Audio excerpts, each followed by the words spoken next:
I am trying to get my life together. Just trying to feel like I stay trying to get my life together. What's new though? What is new?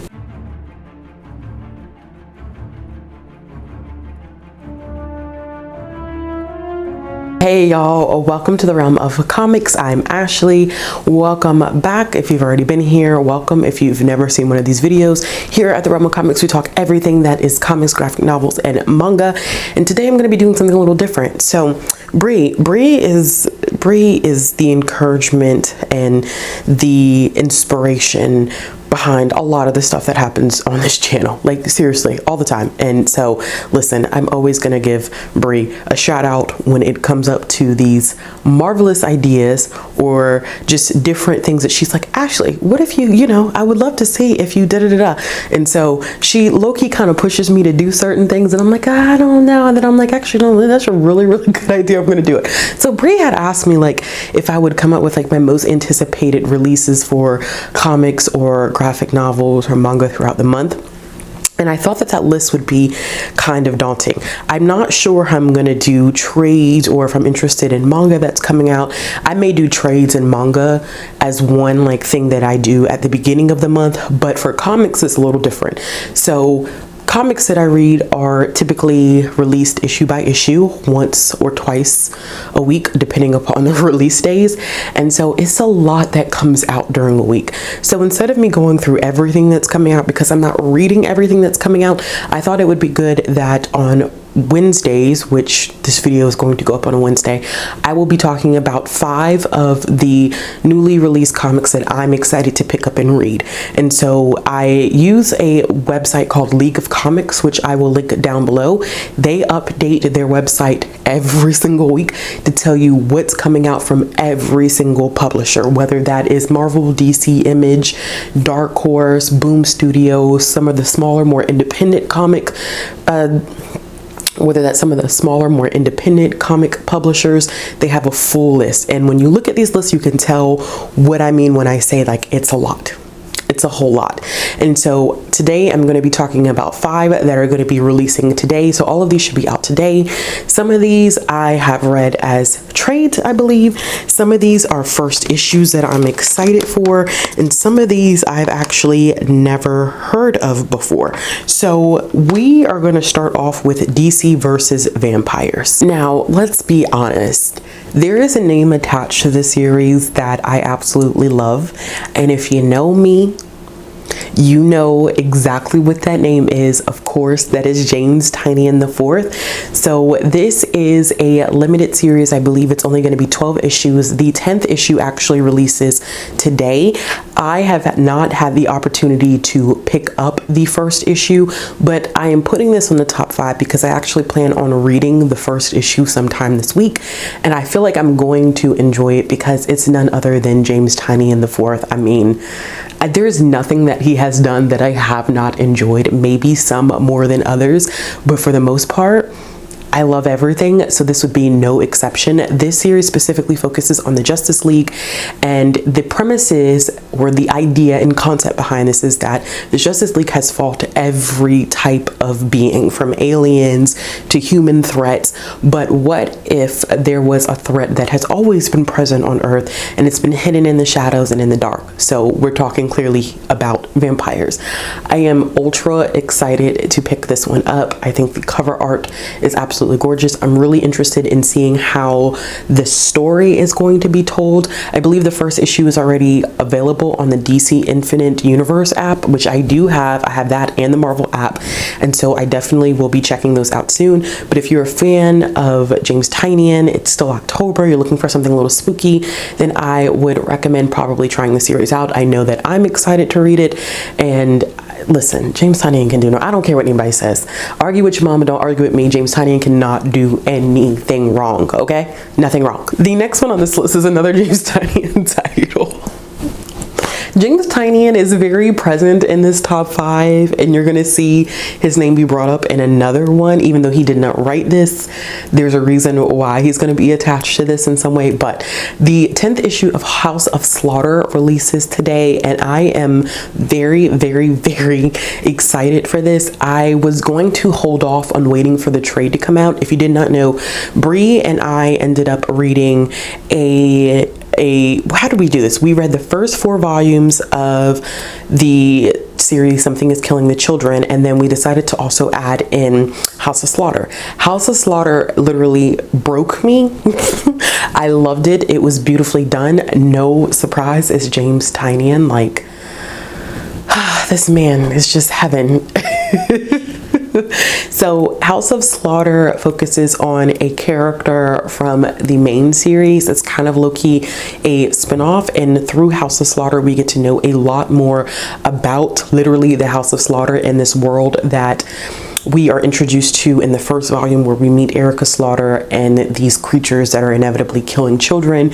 And so by introducing House of Slaughter, we are getting a broader spectrum of these communities that exist, this house that has existed, and how these different groups are broken up. And it's focusing on one main character. I kind of don't want to say who, because it's not necessarily a spoiler, but what makes it so emotional is because of what happens to this character in the main storyline. And so we're getting everything kind of in flashbacks and in somewhat semi-present time. It's very interesting. It's a very unique concept. I love that James Tynion has decided to do that, and that he's exploring the world a little bit deeper through this spinoff. And so I think that I'm just gonna not wait on the trade anymore, and I may just go ahead and pick up the single issues, because why not? They are available on Hoopla if you're interested in them. I would check to see if your library does have access to Hoopla. That's typically how I have been able to read a lot of this stuff, is via Hoopla, and I know that I've been seeing the single issues get released, so I am hoping, fingers crossed, that issue number 10 is going to be uploaded to Hoopla today. If not, I may debate going to my LCS and seeing, but definitely one that I am excited for releasing. So the next one that I have on here is Punchline, the Gotham game, issue number 1. So I read the one shot of Punchline. If you don't know anything about Punchline, Punchline is actually a character that was created by James Tynion, which is why I'm like, this is why his name keeps getting brought up. And Punchline was very involved in the Joker War. I have not gone back and read all this stuff affiliated with Joker War, but I did read a good chunk of like her origin story. By reading that one shot, you get to learn a lot about Punchline.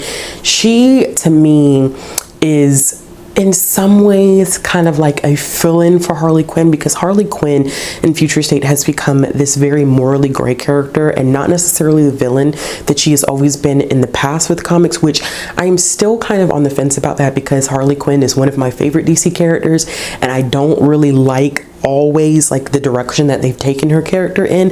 And Punchline is inevitably like the new Harley Quinn. She too does this research on Joker, becomes somewhat obsessed with Joker, and then considers herself to be the punchline to his joke. But you get it, like punchline to the joke. So whatever. Anyway, so when you read that first issue or that one shot, we find out that she's been in prison. In this new issue that we're getting, that is written by Tini Howard, we are finding out that Punchline has been newly released from prison, and that she is out to get her revenge. Unfortunately, she's made a hell of a lot of enemies since she's been incarcerated, and so she has her Royal Flush gang that is supposed to be helping her out. But I'm interested to see the dynamics of the characters that she's going to encounter, and who has issues with her, and how she's going to navigate those issues, as well as trying to kind of like have dominance over Gotham. Like, she wants to be the HBIC, I'm guessing. That's the vibe that I get from her. I mean, Harley was the HBIC, and in my heart, Harley will always be the HBIC. But I don't know how I'm going to feel about this, but I want to give it a try, because I was very intrigued about how they could further develop Punchline's storyline. And so we're going to give this a couple of issues and see exactly what happens. So the next one that I have on this list is a new series that is releasing from Image, and I think that it's going to be interesting. It's called Lovesick Club, or Lovesick, and it is issue number 1. It is about a club called Lovesick Club, which is run by a woman who is a dominatrix, and a lot of the communication stuff takes place on the dark web, and there are people who pay lots of money to kind of low-key meet their end at her hands in front of this huge anonymous crowd. And so some people are really into it, some people are not into it, and the people who are not into it do not like this woman at all. They feel like she has oppressed men and that she is a succubus and she's looking to control them, and so they want to hunt her down and kill her. Now, I am not familiar with the writer on this one at all. This is Luana Vecios. I believe that's how you say their name. I'm not sure. The cover of this one is very interesting. I'm kind of wondering in some ways if this is going to explore gender dynamics a little bit. I could be overreaching. I don't know. This is a new release, but the whole idea and concept sounds like it could lead in that direction, or it can just be very surface level and I could just be digging into it too deep. But I think that the idea behind it is something that I'm very, very interested in. So I'm going to give this first issue a try and see if it's something that I want to continue with. It definitely is one that is perfect for the spooky season. Again, look at the cover. I'm sure it's going to be filled with lots of gore and slasher type things, probably a little sexy, erotic. It's kind of low-key up my alley, so let's just put it that way. Okay, and the last one that I have on this list is The Return of Chilling Adventures in Sorcery, issue number 1. This is a follow-up to the 2021 release, which was The Chilling Adventures in Sorcery. This is a follow-up. It is essentially a battle between her and her army and Satan, but she's become a principal at Baxter High. This is in the Archie universe. This is Archie horror. I read an Archie comic this week that it was more geared towards like a children's audience, and so it wasn't. I'm looking it up right now as we speak. I typically don't do this, but I can't remember the title for the life of me. Okay, so it was Fear the Funhouse. This one came out, I believe, last week as an issue 1, and it's an anthology, but it's so difficult with anthologies like in a single issue because you have 30 something pages, so each one ends up being a spread of 10 pages, which is, it can be kind of difficult to develop a nice cohesive story. I'm excited to pick this one up because it just takes place in the Archie universe, and I'm hungry for more Archie stuff, even though Archie, if I'm still correct, is on hiatus currently. I'm just itching to read anything that's Archie related, so I am going to pick this one up and see how it develops from the first story. I don't know how it's going to go. Sometimes Archie comics can be kind of like a hit or a miss, and so I'm hoping that because this one is geared towards more of an adult audience, it's more of a hit. Not saying that listen, we all know I love children's and middle grade graphic novels, comics, whatever, but I just was not that into Fear the Funhouse, so I'm hoping that this one will be better, but we shall see when I pick. All right, y'all, so those are 5 issues of comics that are releasing today that I'm excited to pick up. Like I said, I will leave the information for League of Comics down in the description box below so you can check it out. If you are interested in reading any of those that you see on the League of Comics website, let me know in the comment box below. As always, if you like this video, make sure you give it a thumbs up, click the subscribe button, and hit the bell for notifications so you never miss another video. And if you're looking for ways to follow me on social media, all the links will be down in the description box below, and I'll be back with another video soon.